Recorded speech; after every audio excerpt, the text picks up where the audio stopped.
Kung ma-electrocute ba tayo nito? Oh! Merong alak. What is this?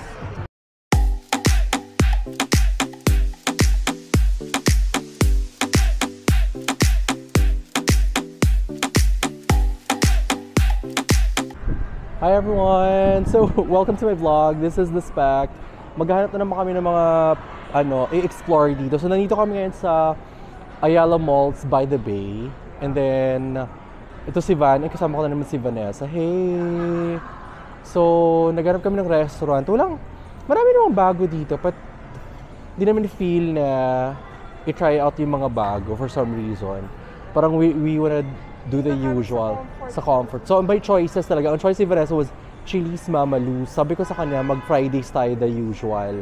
So, ngayon, ang eksena natin dito ay, since kilala na ng mga tao itong Fridays, ang eksena ay, instead na ako yung o-order, I'll ask their attendants to order for me. So, I hope may ma-order silang masarap for me. And then, we'll see kung masarap yung ma-order nila for me. And, maganda yung ambiance ng TGA Fridays dito sa Ayala Malls by the Bay. Parang iba yung facade nila eh. So, ito siya oh. Let me just show you. Ayan. And then pagpapasok ko dito, there we go. Table for two.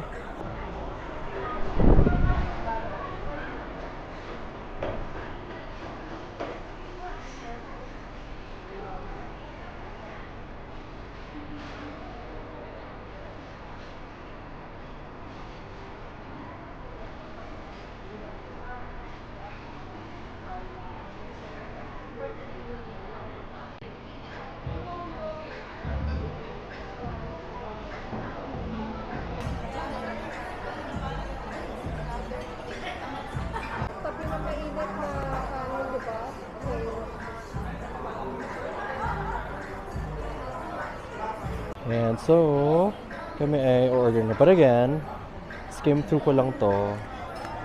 Nag-aantay lang kami ng upuan kasi nililinis pa yung booth na parang choice namin dun banda. So habang naglilinis, kami ay nagtitingin muna ng food. Si Van ayaw itry yung experimental pag-order namin. Gusto niyong orderin yung typical lang daw. Ako, tingin-tingin lang, pero gusto kong i-surprise ako ng attendant ko anong ano. Ang usual ko talaga dito ay yung truffle pasta. And meron tayo in-order dito for the plato. Ito yung Friday's Trio ba? Ito, tsaka yung truffle pasta. Pero ang ipapagawa natin sa kukuha ng order namin, order ko ay sila ang pipili for me. So, tignan natin. And then, I'd be the judge. I'd be the judge. Iba yung ambiance dito, no? Like, different yung interior. Karinderya for us. Wow. Ito, sorry, Fridays? Pang ilang Fridays sa kasi namin. Gaga.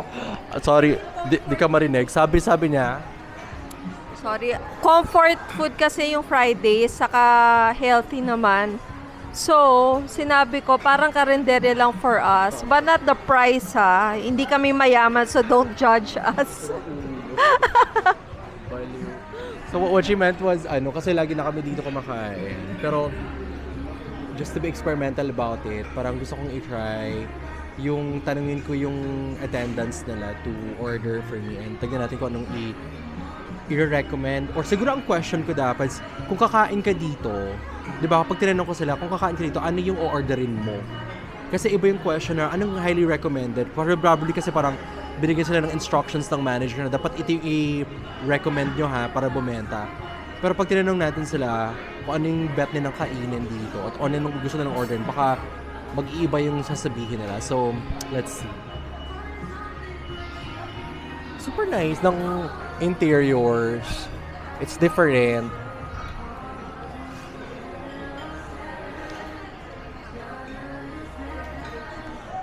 Yan, so... Ayan. Oh, but there was one Friday dito, pumunta kami ng boss ko. Tapos kumain kami dito lunch.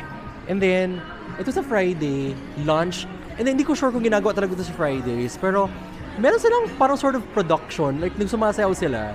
Tapos merong music. So, baka yun yung parang opening salvo or parang opening nila pag, diba, pag start ng day. Hindi ko sure eh. Yun. Okay, lipat na kami.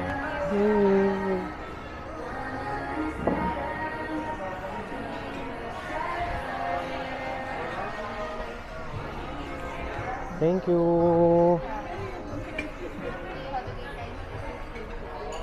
Ito na kami. Ito yung mga favorite seat namin, mga booth, ganyan. Ayaw namin dun sa gitna. It's always Fridays. Gaga. Ayun o, iba yung vibes dito. Tequila sunrise. Ano? Mag-aalak siya. Amaretto or tequila? Amaretto. At 5 in the afternoon. Amaretto. Huwag kayo judge. Try lang na. Anyway, so chill lang tayo dito.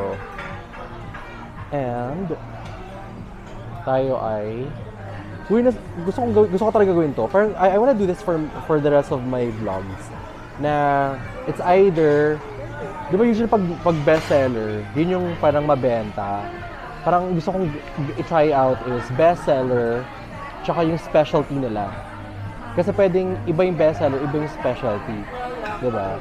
So probably baka yun yung bestseller, ay yung specialty nila, hindi talaga yung mabenta. Diba? Or probably may mga restaurants na kung ano yung specialty nila, yun yung bestseller nila. Diba?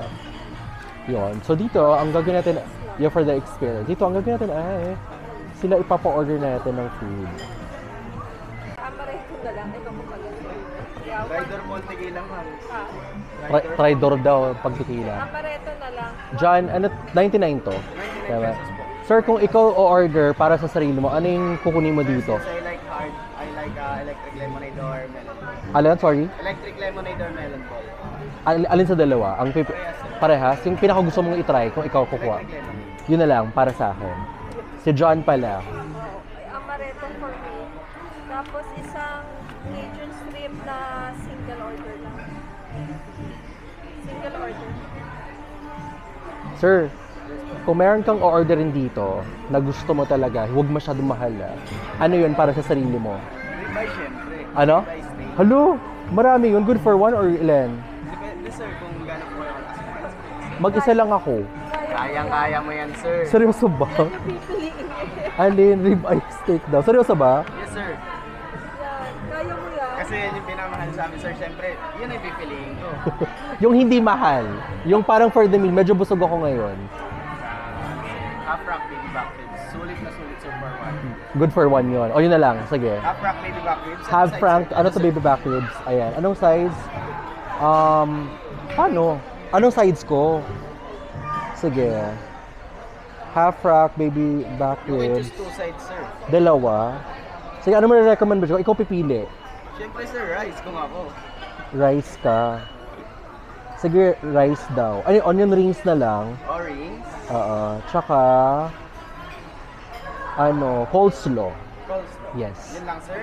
Yes. A house water please. Okay po. Isang electric lemonade, then amaretto.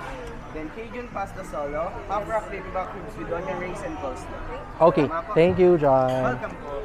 Ay, paiwan lang muna ng menu. Thank you. Ayan, so nakapag-gastos patuloy tayo. Doon nakakainis. Anyway, recap natin yung order. Kasi naman, experimento pa tayo, buisit. Ganyan ka pa nalalaki. Anyway, so, I think ang in-order niya ay electric lemonade. Sabi niya kasi medyo artsy daw siya. So, ito siya. Ayan, this is for 99 pesos only. Sabi niya kasi artsy daw siya. Sabi, kapag kaya siya mahilig sa art mo? That's interesting. Baka artist talaga siya. Tapos, ang una niyang inirecommend talaga sa akin steak. Hindi ako mahilig sa steak. At ang laki, sabi ko, wala yung chan ko at the moment for ano. That's for dinner and For dinner na, lunch. Kaka-lunch ko lang. Ang nirecommend na talaga was the ribeye. Sabi ko, baka recommend naman to. Sorry, not ribeye. Yung ribeye steak pala. Sabi ko, sige, other than that, ano pang nirecommend niya? Mahal pa rin, pero at least medyo, half rack, baby back ribs yung nirecommend niya. I think that's your best seller. Correct. Ang gusto niya talagang side is rice. Sabi ko, rice ba talaga? Yun na, medyo nag-ano na ako doon. Nag-push back na ako a little bit. Sabi ko, mashed potato lang akin, tsaka, coleslaw tsaka onion rings. Kasi kaka-rice ko lang. Anyway, so tignan natin kung masarap tong recommendation ni John. So, let's see, Fridays. Ano yung order mo? Cajun shrimp and chicken, pasta, saka isang amaretto. Dapat tequila, pero sabi ni John, malalasing daw ako sa tequila.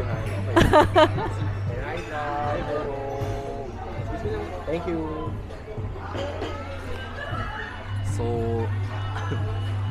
may concerned citizen talaga dito.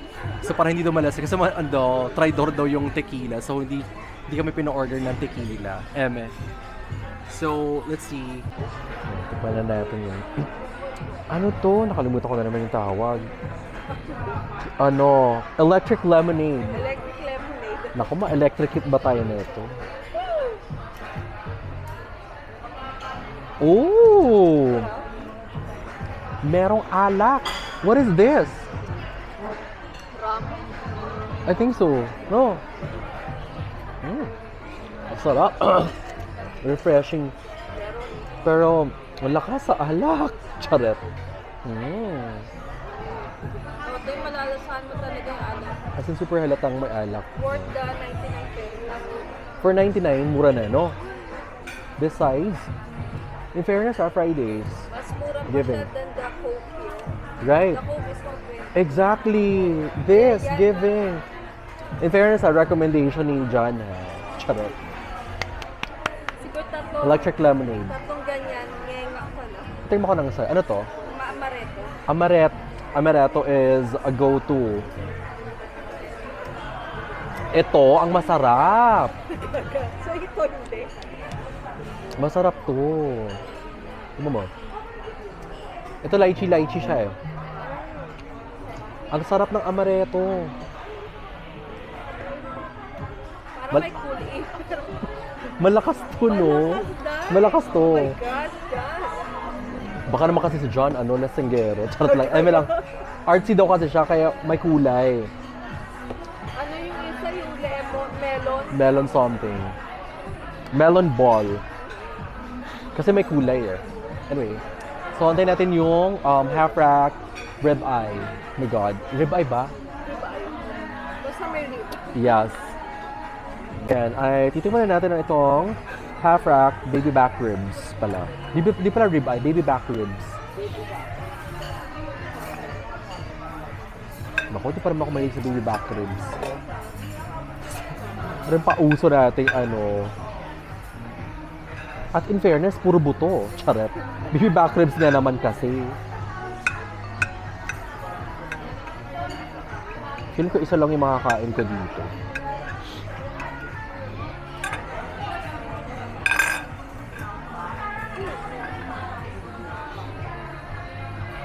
Dapat kasi kinakamay ito eh.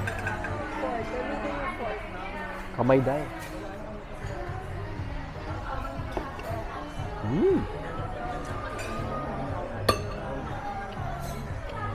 Perfect pair sa alak. Pulutan.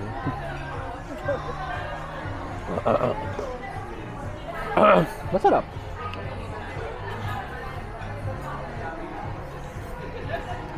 Tikman natin with onion rings. Ba't na bang onion rings?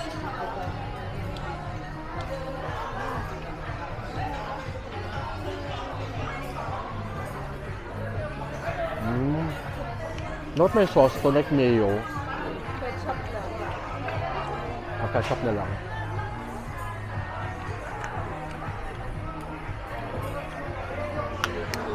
Parang hindi bago yung oh my God, binash natin yung Fridays. Charot.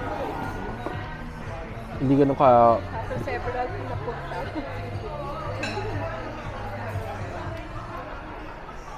Season coating. Sarap naman. And then, yung rib eye mo. Rib eye ulit. Baby back ribs kasi.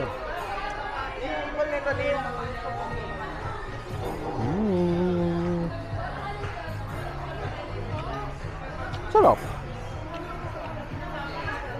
It's your usual, baby back ribs. Siyempre, hindi ako kumakain ito kasi pork eh. And then you have coleslaw. Kasama siya. Recently, ito yung favorite kong side dish. Healthy. Yeah, tsaka may mayo.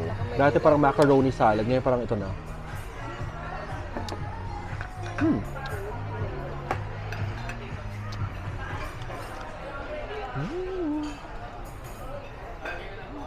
Sarap. In fairness. Kudos kay John. Pero feeling ko gusto niya naman orderin to. For part of it, para makabenta lang talaga. Charot lang. Kasi this is worth 1,089 or 90 plus. Siyempre, di nyo naman pipiliin yung mura. Yeah. Masarap. This is good. Gusto mo tikman? Ayaw sa pork. Ako yung tinanong mo.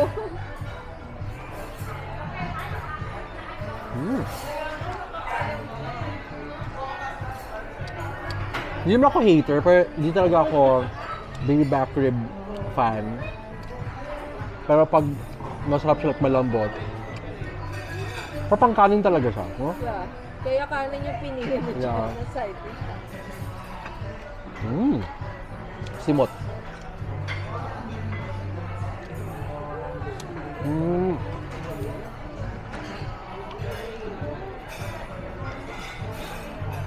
Then onion rings.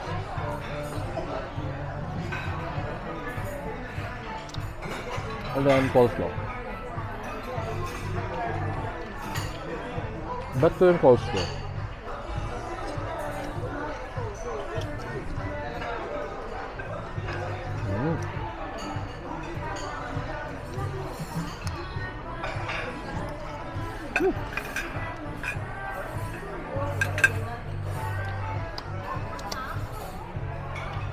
I think I think. so there. So anong judgment natin dito? So ako basically for the choice, I'll give it siguro 8 out of 10, yeah. 8 out of 10 itong baby back ribs. Then yung side dish na onion rings, I'll give it a 6 out of 10. Parang I've tasted something better. Nothing too surprising or extraordinary. Ako, siguro itong coleslaw, I'll give it a 7 out of 10. Sakto lang yung lasa. Yeah. Pero, ito, perfect pair talaga siya sa baby back. Yeah, this is 9 for me. On the level of alak. Marami siya alak eh. Pero nung minix ko na siya, taste kinda better. Yeah. Pero mas bet ko pa rin amaretto. Mas madaming ice talaga. Yeah. And again, electric lemonade. So I think meron siyang gin siguro laman nito, no? Rum, yeah. Wala nakalagay kasi sa menu eh. Overall, for the recommendation, siguro I'll give it an 8 out of 10. Like, whole package. Whole package. Pero siguro ang pinaka-bet ko talaga dito is yung ambience talaga ng Fridays dito sa Ayala Malls by the Bay. It's different. It's very... Parang it's not the usual branch nila nun. Kasi alam ko sa Glorieta, iba rin eh. Very lush. Hala-halaman. Ito more chandelier. Very luxury ang feels. Very posh. Ganyan. No? Very hotel type. Hotel type. Ayun lang. Na-enjoy naman namin. So, Bye, guys. yeah. So, thank you so much for watching. If you have any recommendations, like a restaurant that I can go to, or na pwede natin puntahan, a place probably that you can try out and explore. And then, I'll do the same thing. Tatanungin ko sila kung anong i-recommend nila, anong gusto nilang order, and then I'll see kung masasarapan na tayo or ano maging rating natin. Anyway, thanks so much for watching this vlog. Give it a like, share any comment, share this video to anyone, and subscribe. Oh my god, lagi ko nakalimutan na subscribe. Si Rodin Budol. Hindi ko na sinasabi yung subscribe kasi nahihiya ako na sabihin na subscribe. Kasi minsan may mga haters may magsasabi na Wala naman doon ako kwento yung vlog ko anyway. So, we'll keep searching for these spectacles out there. Help me, let me know in the comments kung saan pa tayo pwedeng pumunta. And yeah, there you go. Thank you so much for watching. Bye!